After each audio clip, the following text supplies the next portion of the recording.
Hey there. Subscribe to my channel. And also press this bell icon.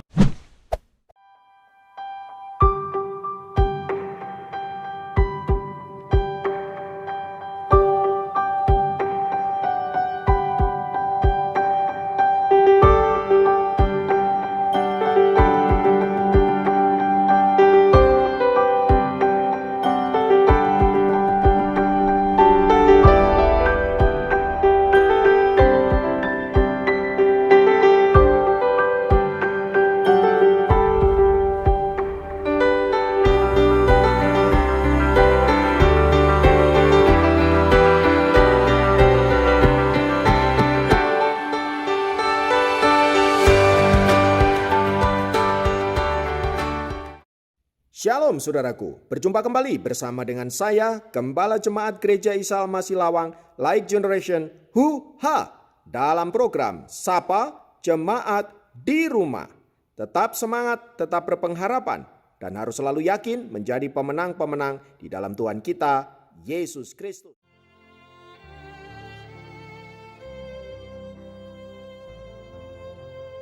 Firman Tuhan kali ini saya ambil dari Ayub pasal yang kelima ayat yang kedua. Ayub pasal kelima ayat yang kedua berkata, sesungguhnya orang bodoh dibunuh oleh sakit hati, dan orang bebal dimatikan oleh iri hati. Haleluya. Saudara-saudara, pernyataan Ayub ini mau berbicara tentang bahwa orang yang sakit hati dapat dikategorikan sebagai orang yang bodoh. Demikian sebaliknya, bahwa orang yang bodoh akan dibunuh oleh sakit hatinya. Tampaknya Ayub ingin memperingatkan setiap pembacanya agar mereka menjaga hati mereka sedemikian rupa agar tidak mudah sakit hati, sebab sakit hati hanya akan membuat kita menjadi pribadi yang bodoh, dan itu sangat merugikan diri kita sendiri. Lalu bagaimana ketika kita harus menanggapi setiap hal yang buruk yang menimpa kita, yang disebabkan oleh orang lain, yang tentu saja dapat membuat kita sakit hati, kecewa, dan bahkan marah? Untuk menggambarkan hal itu saudaraku, ada sebuah kisah yang menarik tentang seorang pria Jepang yang ikut kontes pidato pada akhir Perang Dunia Kedua. Laki-laki Jepang tersebut memilih tema Sacredness of the Work, atau kekudusan kerja. Ketika para hadirin mendengarkan tema dari pidato laki-laki itu, sebagian mereka tertawa dan tersenyum. Tetapi ketika mereka mendengar kisahnya, senyuman dan tawa mereka berubah menjadi tangisan. Para pendengar itu meneteskan air mata ketika pria tersebut menceritakan bahwa orang tuanya beserta rumah mereka hancur ketika bom meledak di Nagasaki. Dia adalah anak sulung dari 3 bersaudara yang masih hidup. Karena mereka adalah orang Kristen, mereka bertiga berdoa di atas rumah yang telah menjadi abu tersebut. Mereka meminta petunjuk dari Tuhan apa yang harus mereka lakukan. Salah satu dari mereka berkata, "Aku tahu apa yang harus kita lakukan. Kita harus bekerja. Kita bisa bekerja dan kita harus melakukannya." Lalu mereka pun mengumpulkan papan-papan bekas dan tiang-tiang yang masih tersisa. Mereka mulai membuat gubuk kecil di mana mereka bisa tinggal setelah tempat tinggal mereka hancur. Ketiga bersaudara tersebut bisa mengatasi rasa dendam dan kepahitan yang begitu rupa atas apa yang menimpa mereka yang disebabkan oleh orang-orang yang tidak bertanggung jawab. Mereka bisa saja memutuskan marah, sakit hati, kecewa, bahkan dendam atas apa yang telah dialami. Namun sebaliknya, mereka memutuskan untuk mengampuni orang-orang yang telah mendatangkan penderitaan bagi mereka. Mereka tidak larut dalam kesedihan dan dendam, tetapi mereka bangkit dan memulai mengerjakan apa yang dapat mereka kerjakan. Dari kisah ini saudara-saudara, kita belajar tentang sesuatu yang penting berkaitan dengan mengampuni dan melupakan, serta tidak memilih sakit hati saat kita dilukai. Pertama, menyimpan dendam hanya merugikan diri sendiri. Orang yang selalu berusaha memelihara kebugaran rohaninya tidak akan pernah mengizinkan dendam ada di dalam dirinya. Dendam hanya akan meracuni jiwa dan tubuh kita sendiri. Firman Tuhan yang baru saja kita baca di atas menunjukkan bahwa sakit hati adalah sebuah kebodohan dan merugikan hidup kita. Jika kita berpikir secara realistis, saudaraku, sebenarnya ketika kita menaruh dendam kepada seseorang, yang terluka sebenarnya adalah diri kita sendiri. Sedangkan orang yang kita benci, di mana kita menaruh dendam padanya, sangat mungkin dia tidak merasakan apa-apa. Jadi sesungguhnya ketika kita menaruh dendam, sakit hati dan terluka, diri kitalah yang tersakiti.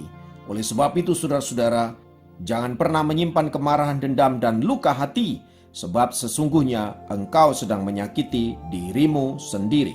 Yang kedua, bangkit dari keterpurukan dan melakukan sesuatu yang berguna adalah tindakan yang jauh lebih baik daripada berkutat dengan masalah sakit hati, kecewa, dan marah.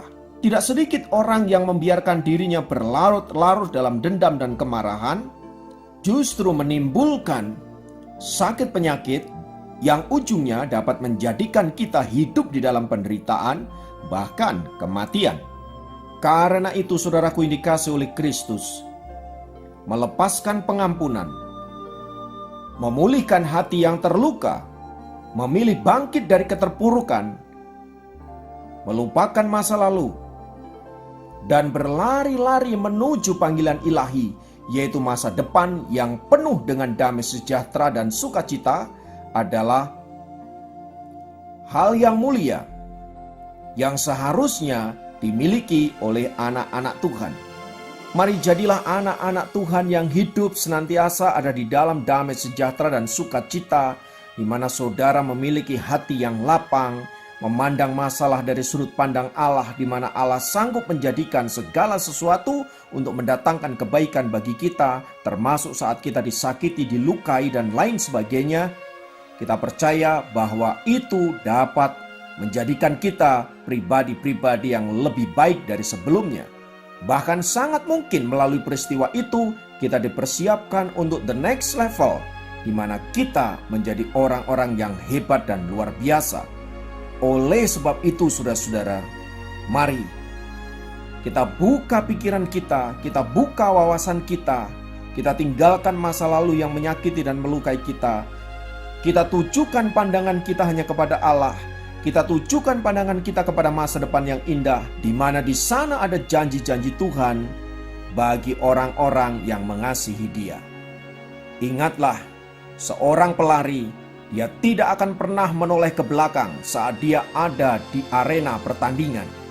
Hanya pelari yang bodoh saja yang senantiasa menoleh ke belakang. Karena itu sesuai dengan firman Tuhan, jadilah bijak dalam menjalani hidup ini, dan raihlah masa depan yang penuh damai sejahtera dan sukacita bersama dengan Tuhan. Kiranya firman Tuhan ini memberkati saudara dimanapun berada, dan tetaplah menjadi pemenang-pemenang di dalam Tuhan. Mari kita berdoa.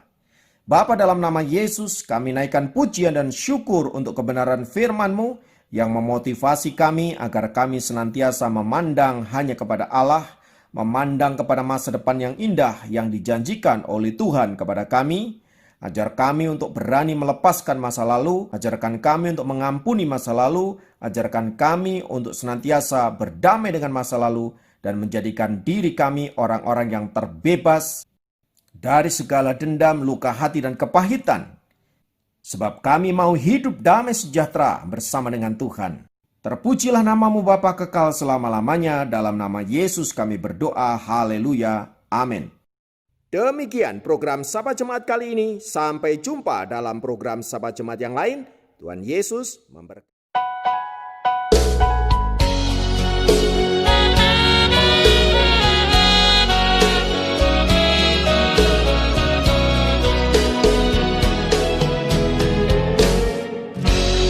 Indah rencanamu Tuhan di dalam hidupku, walau ku tak tahu dan ku tak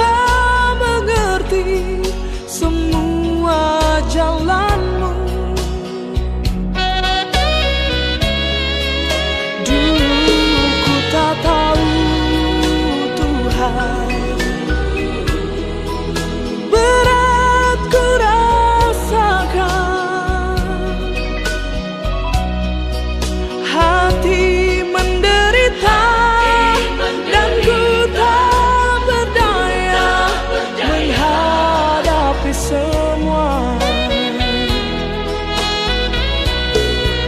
Tapi ku mengerti sekarang,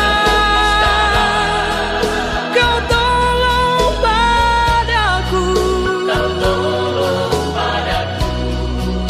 Kini ku melihat dan ku merasakan indah rencanamu.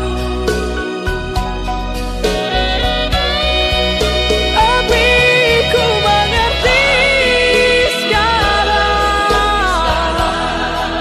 kau tolong padaku.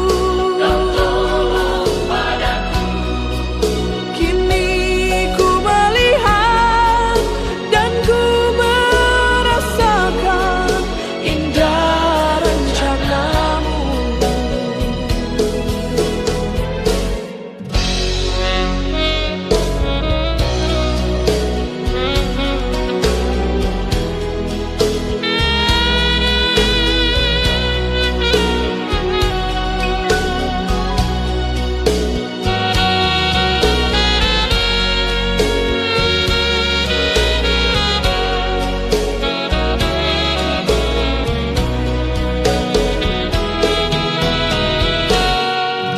Dulu ku tak tahu Tuhan,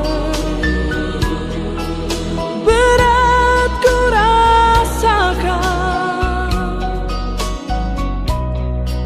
hati